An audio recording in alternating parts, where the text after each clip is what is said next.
E ora vediamo l'appello dell'Avis sull'importanza di donare con Paolo Colombatti. Quasi 21.000 donazioni nei primi 6 mesi dell'anno. L'Avis provinciale di Venezia presenta i primi dati sulla raccolta di sangue in provincia. Numeri in ripresa rispetto allo scorso anno, quando si sono sentiti gli effetti del nuovo sistema di prenotazioni unico voluto dalla Regione.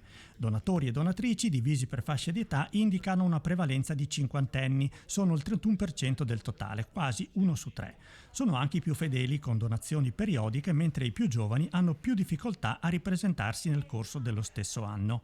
Nei mesi estivi c'è un calo fisiologico, ma quella che non cala è la necessità. Di sangue c'è sempre bisogno, perché comunque l'estate i pazienti non vanno in vacanza, per cui il nostro ambulatorio, così come tutti gli ambulatori della provincia di Venezia, hanno bisogno per i pazienti che quotidianamente afferiscono, oltre naturalmente a supportare le attività chirurgiche e a supportare eventuali purtroppo incidenti politraumi che aumentano fisiologicamente durante il periodo estivo. Se per le donazioni di sangue i dati restano confortanti, quello che serve incrementare è il plasma, fondamentale per curare malattie e per la realizzazione di farmaci. C'è bisogno di plasma perché con il plasma è un farmaco salvavita, non possiamo permetterci di comprare una buona parte di farmaci salvavita all'estero perché è un costo incredibile, dobbiamo essere autosufficienti con il nostro plasma. Chiediamo anche appunto alle strutture di aprire il più possibile anche il fine settimana, perché i donatori sono disposti a donare anche il fine settimana